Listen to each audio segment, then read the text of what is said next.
All right, let's get right into it.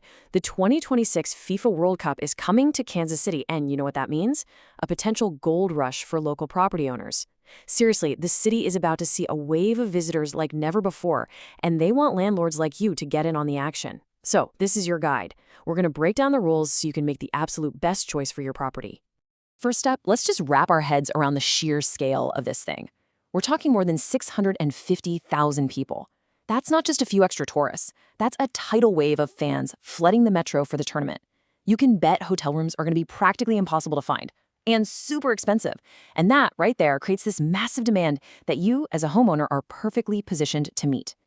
So why are all these people flocking to KC? Well, for this, six matches are happening right here in our city. And we're not just talking about some early round games either. Nope. We've got 4 group stage matches, a round of 32 game, and get this, a super high-stakes quarterfinal on July 11th. I mean, the energy in the city is going to be absolutely electric, and the demand for a place to stay, it's going to be through the roof. Okay, so you're thinking about becoming a host. Awesome. But you've got a decision to make, like right away. Kansas City has basically laid out 2 different paths for you, and picking the right one is your first big step. It really just boils down to a simple but really crucial choice.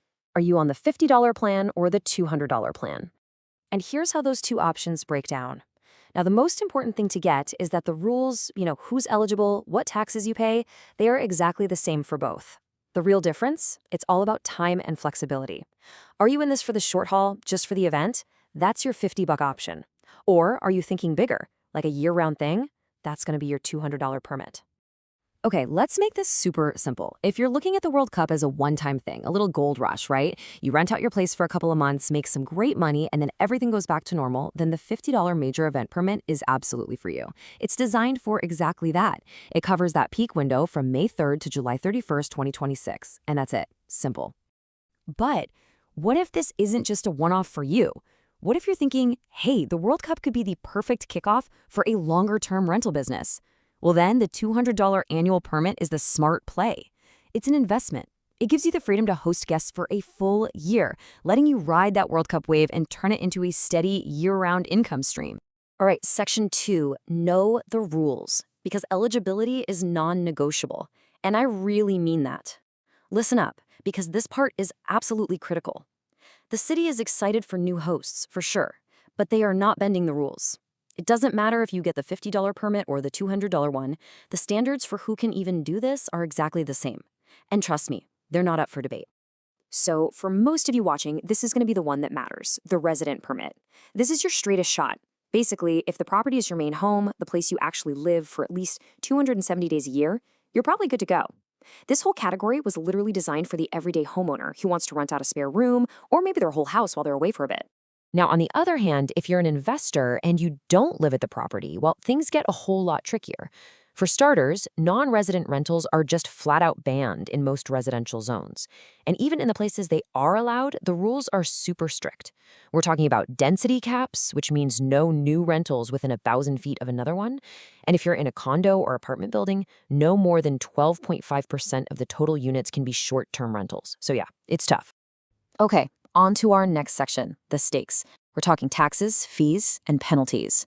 Because look, getting the permit, that's just step 1. Now we've got to talk about the money, not just the cash you're going to make, but also what you're going to owe. The city is very clear about your financial duties, and believe me, the consequences for ignoring them, they're serious. And please listen to this part, because it's a detail that trips up so many first-time hosts. You are the tax collector. I'm going to say that again. Platforms like Airbnb and VRBO do not handle these specific local Kansas City taxes for you. You have to collect the 7.5% transient guest tax yourself, plus the $3 per night fee. On top of that, you've got to pay a 1% tax on your net profits. It's all on you. So what happens if you think you can just, fly under the radar and skip the permit? Bad idea. Think again. The fines for operating without one start at $200 and go all the way up to $1,000. But here's the real kicker.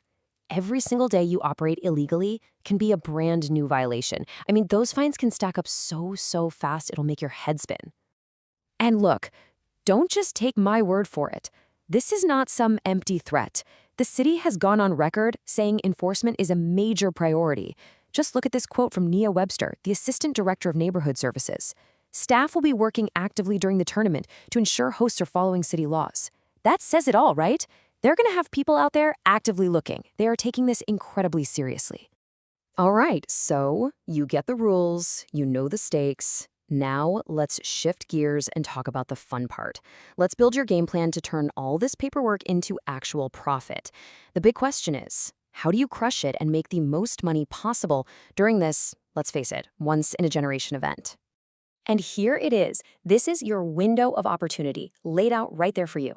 From that first match kicking off on June 16th, all the way to that huge quarterfinal on July 11th, you've got almost a solid month of nonstop, peak demand. Knowing these dates inside and out is absolutely key for figuring out your availability and, of course, your pricing. So, how do you make sure your place is the one that gets booked? Simple. First, learn from what happened at the Qatar World Cup. Don't get greedy and overprice your place. The competition is going to be fierce. Second, invest in the details. I'm talking nice furnishings, great photos, and a description that sells. And last but not least, be on top of your communication. Responding quickly is what turns a good stay into a fantastic review, and that's what'll keep you booked solid. So there you have it. The permits, the rules, the taxes, the whole game plan. Look, this is a massive, massive opportunity, but you've got to be prepared.